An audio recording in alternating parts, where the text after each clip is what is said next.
Okay,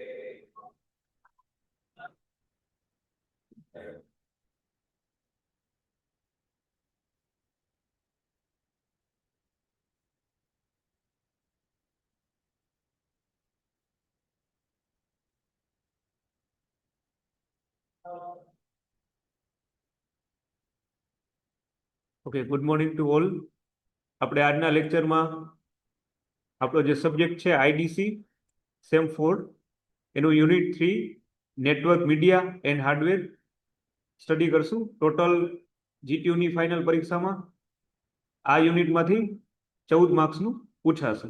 okay, તો એમાં જોઈએ તો ટ્રાન્સમિશન મીડિયા, હવે એના બે પ્રકાર પડે છે, guided media and unguided media. Okay, તો આપણે નેટવર્ક માટે ટ્રાન્સમિશનની જરૂર પડતી હોય તો આપણે ટ્રાન્સમિશન મીડિયા, જેમાં આપણે ગાઇડેડ અને અનગાઇડેડ મીડિયા છે એ આ આપણે ટોપિક સ્ટડી કરશું. ગાઇડેડ મીડિયા એટલે ટૂંકમાં આપણે જે ડેટા અને ઇન્ફોર્મેશન મેસેજ હોય એને વર્ક સ્ટેશન સુધી પહોંચાડવા માટેનું એક રસ્તો છે, તો એને આપણે ગાઇડેડ મીડિયા તરીકે આમાં ઓળખીશું. બરાબર, હવે એમાં ટ્વિસ્ટેડ પેર કેબલ આવે છે, તો તેની અંદર જે છે બે અલગ અલગ ઇન્સ્યુલેટેડ કંડક્ટર વાયર આપેલા હોય છે. હવે આ પેર છે એ બંડલમાં હોય છે, તે ટ્રાન્સમિશન મીડિયામાં ઉપયોગ થાય છે. ઓકે, ટ્વિસ્ટેડ પેર કેબલ છે એ બે અલગ અલગ કંડક્ટર ઇન્સ્યુલેટેડ કંડક્ટરના વાયર હોય છે, અને જે છે એ આખી પેર છે એ બંડલમાં હોય છે અને ટ્રાન્સમિશન મીડિયામાં એનો ઉપયોગ થાય છે. ઓકે, ચાલો નેક્સ્ટ એમાં જોઈ લઈએ. હવે અનશિલ્ડેડ ટ્વિસ્ટેડ પેર કેબલ છે, તો એનો ઉપયોગ ખાસ કરીને આપણે જે ટેલિફોન એપ્લિકેશન હોય એમાં ઉપયોગ થતો હોય છે, અને તેનું ઇન્સ્ટોલેશન કરવું પણ ખૂબ જ ઈઝી હોય છે. તે ઓછી ખર્ચાળ હોય છે, તેની હાઈ સ્પીડ કેપેસિટી ધરાવે છે. ઓકે, હવે એના ડિસએડવાન્ટેજીસ એટલે કે ગેરફાયદા જોઈએ તો એક્સટર્નલ ઇન્ટરફિયરન્સ ઓછો આમાં કરી શકાતો નથી. બરાબર, એક્સટર્નલ કઈ ઇન્ટરફિયર આનો એક એ ડિસએડવાન્ટેજીસ છે કે એક્સટર્નલ કોઈ બહારથી આમાં ઇન્ટરફિયર્સ કરી શકાતું નથી. બરાબર, અને એની કેપેસિટી છે એ લોઅર હોય છે, અને શોર્ટ ડિસ્ટન્સ ટ્રાન્સમિશન માટે જ આનો ઉપયોગ થાય છે. બરાબર, તો આ થઈ ગયા એના ગેરફાયદા.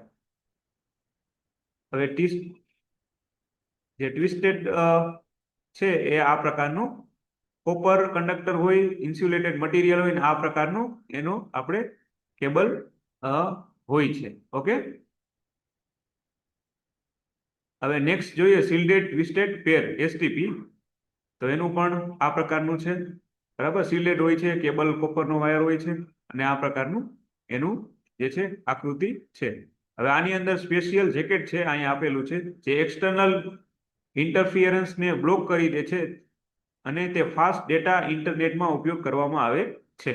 આપણે જે ડેટા ઇન્ટરનેટ ફાસ્ટ જોતું હોય તો આ કેબલનો એમાં ઉપયોગ થતો હોય છે. આપણે રાઉટરને જે બધા આવતા હોય એમાં જે કેબલ યુઝ થતા હોય એમાં આ કેબલનો યુઝ થતો હોય છે, એસટીપી શિલ્ડેડ ટ્વિસ્ટેડ પેર.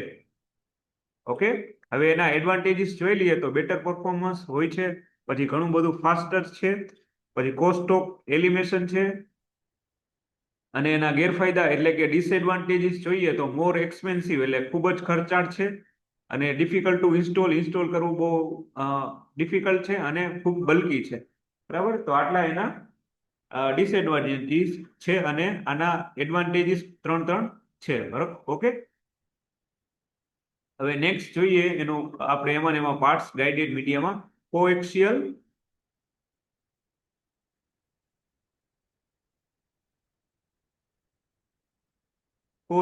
કેબલ. તો કોએક્સિયલ કેબલ છે આ પ્રકારનો હોય છે, જેમાં અહીંયા શિલ્ડ આપેલું હોય છે, પછી ઇન્સ્યુલેશન આપેલું હોય, ડાઇલેક્ટ્રિકલ આપ્યું હોય, અને ઇનર કંડક્ટર આમાં કોપરનું જોડેલું હોય છે. હવે એના અંદર જોઈ લઈએ તો એના અંદર પ્લાસ્ટિક કવરિંગ હોય છે, જેમાં પેરેલલ કંડક્ટર હોય છે, જે અલગ અલગ રીતે ઇન્સ્યુલેટેડ જે પ્રોટેક્શનથી કવર કરેલું હોય છે. ટૂંકમાં ઉપર એવી પ્લાસ્ટિકની આપણે સાદો જે વાયર હોય એના ઉપર લગાડેલું એવી આમાં એના પેરેલલ ઉપર એક ઇન્સ્યુલેટેડ પ્રોટેક્શનથી કવર લગાડેલું હોય છે, પ્લાસ્ટિકનું કવર, જેથી કરીને એ તૂટે નહીં અથવા તો ડેમેજ ન થાય. ક્લિયર? Coaxial cable. હવે એના ફાયદા જોઈએ તો હાઈ બેન્ડવિડ્થ હોય છે, બેટર નોઇઝ ઇમ્યુનિટી હોય છે, ઇઝી ટુ ઇન્સ્ટોલ અને એક્સપાન્ડ થઈ શકે એવા હોય છે. પછી ઇનએક્સપેન્સિવ હોય છે, એટલે કે ખૂબ ઓછા ખર્ચાળ હોય છે. ઓકે. હવે એના ડિસએડવાન્ટેજીસ જોઈએ તો સિંગલ કેબલ આપણો ફેલ થવાથી આખો નેટવર્ક બંધ થઈ જાય છે. બરાબર, અહીંથી જો આનો કેબલ તૂટી જાય તો પછી આખું નેટવર્ક બંધ થઈ જાય છે. બરાબર, એ પછી રિપેર કરવું પડે અને એ આખું નેટવર્કને બંધ કરી નાખે છે તૂટી જાય તો. બરાબર, ફેલ થાય ત્યારે આ કેબલ એક આના જે છે ગેરફાયદો છે. હવે ઓપ્ટિકલ ફાઈબર કેબલ જોઈએ તો એ આ પ્રકારનું હોય છે, જેમાં અહીંયા કોર આપેલી હોય, ક્લેડિંગ આપેલી હોય અને અહીંયા જેકેટ આપેલું છે. ઓકે. હવે તેમાં લાઇટના રિફ્લેક્શનના કોન્સેપ્ટનો ઉપયોગ કરી ગ્લાસ અથવા તો પ્લાસ્ટિક કોરનો ઉપયોગ થાય છે. બરાબર, આમાં લાઇટ રિફ્લેક્શનના જે કોન્સેપ્ટ હોય એનો ઉપયોગ કરી આપણે ગ્લાસ અથવા તો પ્લાસ્ટિક કોરનો આમાં ઉપયોગ કરવામાં આવે છે. હવે આની જે કોર છે એ ઓછી ડેન્સિટી વાળા ગ્લાસ અથવા તો પ્લાસ્ટિકથી કવર થાય છે, જેને આપણે ક્લેડિંગ કહીએ. બરાબર, અહીંયા ક્લેડિંગ આપેલું છે, એ જે આખી કોર હોય એનાથી ઓછી ડેન્સિટી વાળા ગ્લાસ અથવા તો પ્લાસ્ટિક થી કવર થાય છે, એને આપણે ક્લેડિંગ કહેવામાં આવે છે.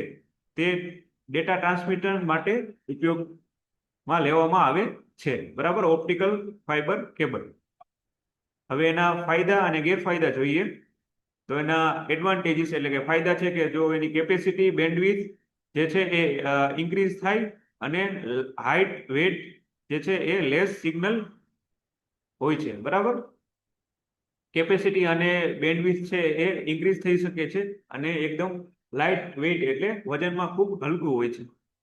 એ આના મુખ્ય ફાયદાઓ છે. હવે એના ગેરફાયદા જોઈએ તો ઇન્સ્ટોલ અને મેન્ટેન કરવું આમાં બહુ ડિફિકલ્ટ થતું હોય છે અને આ એક જે છે બહુ કોસ્ટલી હોય છે. બરાબર, optical fibre. Okay, optical fibre cable. ચાલો નેક્સ્ટ જોઈએ યુટીપી અને એસટીપી કનેક્ટર.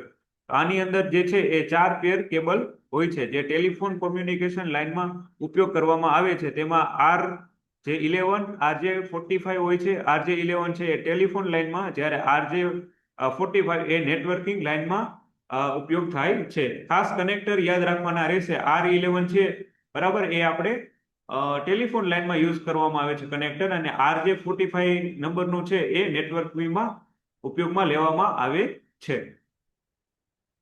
બરાબર, હવે કોએક્સિયલ કેબલના કનેક્ટર જોઈએ તો BNC છે, બાયોનેટ નેટવર્ક કનેક્ટર, બેરલ નેટવર્કની લેન્થ અથવા વધારવા માટે. બરાબર, ખાસ આટલા યાદ રાખવાના રહેશે. હવે ટાઈપ્સ ઓફ કનેક્ટર જોઈએ તો RJ45 RJ11 BNC termination. Okay, તો આટલા પ્રકારના જે છે એ કનેક્ટર આપણે ખાસ યાદ રાખવાના રહેશે. RJ45 RJ11 બરાબર, RJ11 આપણે ટેલિફોન લાઇનમાં, જ્યારે આપણે જે RJ11 છે એ ટેલિફોન લાઇનમાં અને RJ45 છે એ નેટવર્કિંગ લાઇનમાં એનો યુઝ થાય છે. બરાબર, ખાસ આટલા યાદ રાખવાના રહેશે. Types of connector RJ45 RJ11 BNC termination. પછી ફાઈબર ઓપ્ટિક કનેક્ટર્સ જોઈએ તો subscriber channel SC, straight tip ST, mechanical transfer, register junk MIRJ. ખાસ આટલા યાદ રાખવાના રહેશે. હવે એમાં સબસ્ક્રાઇબર ચેનલ SC નું જોઈએ તો એ આ પ્રકારનું કનેક્ટર આવે છે. ઓકે, ખાસ જોઈ લ્યો. સબસ્ક્રાઇબર ચેનલ SC એનું આ પ્રકારનું જે છે કનેક્ટર છે. સ્ટ્રેટ ટીપ કનેક્ટર ST તો એનું જે છે આ પ્રકારનું કનેક્ટર છે. હવે અનગાઇડેડ મીડિયા જોઈએ. આ ઉપરનું કયું એ આપણે ગાઇડેડ મીડિયા જોયું. હવે જ્યારે અનગાઇડેડ જોઈએ તો ગ્રાઉન્ડ પ્રોપેગેશન એટલે કે રેડિયો વેવ.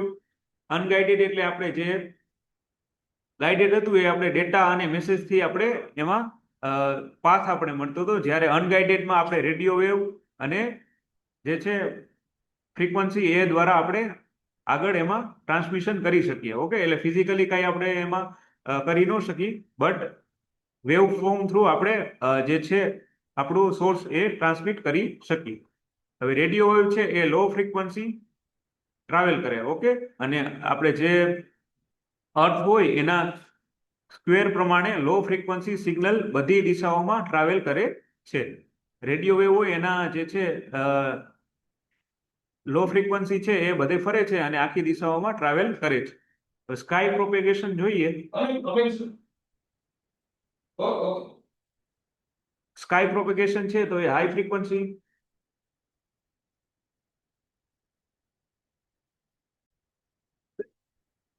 સ્કાય પ્રોપેગેશન છે એ હાઈ ફ્રીક્વન્સી સિગ્નલ જે છે એમાં રેડિયેશન થાય છે, જે આપણે પૃથ્વીની રિફ્લેક્શનમાં હોય છે. હવે લાઇન ઓફ સાઇટ પ્રોપેગેશન જોઈએ તો એમાં પાવરના અમાઉન્ટ ઉપર ડિપેન્ડ કરે છે અને વેરી હાઈ ફ્રીક્વન્સી સિગ્નલ ઉપર એન્ટેનાથી એને ટ્રાન્સમિટ કરવામાં આવે છે. હવે ખાસ રેડિયો વેવ જોઈએ તો ઇલેક્ટ્રોમેગ્નેટિક વેવ છે એ ડેટા તે વાતાવરણ દ્વારા ટ્રાન્સમિટ કરે છે, ઓકે. રેડિયો વેવ છે એ શું થાય, આપણે ઇલેક્ટ્રોમેગ્નેટિક વેવ હોય એના ડેટાને આખા એન્વાયરમેન્ટ દ્વારા ટ્રાન્સમિટ કરે છે. તે 3 કિલો હર્ટ્ઝથી 1 ગીગા હર્ટ્ઝની વચ્ચે હોય છે. ખાસ આ એની રેન્જ યાદ રાખવાની રહેશે કે રેડિયો વેવ હોય એમાં 3 કિલો હર્ટ્ઝથી 1 ગીગા હર્ટ્ઝની વચ્ચે હોય છે. તે બિલ્ડિંગને અથડાઈ શકે છે. ક્લિયર? હવે માઇક્રોવેવ જોઈએ તો એની આપણે રેન્જ જોઈએ 1 ગીગા હર્ટ્ઝથી 300 ગીગા હર્ટ્ઝની વચ્ચે હોય છે. તેઓ યુનિડાયરેક્શનલ હોય છે. તેમાં જે છે સેન્ડિંગ અને રિસીવિંગ એન્ટેના અલાઇન હોય છે. તે લાઇન ઓફ સાઇટ પ્રોપેગેશનનો ઉપયોગ કરે છે.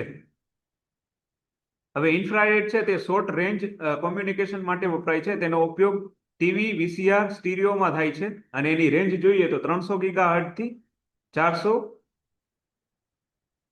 ટેરા હર્ટ્ઝમાં હોય છે, ઓકે. તો ખાસ આટલું યાદ રાખવાનું રહેશે. બરાબર, તો આજના લેક્ચરમાં આપણે આટલું રાખીએ. નેક્સ્ટ લેક્ચરમાં બીજા ટોપિક સ્ટડી કરશું.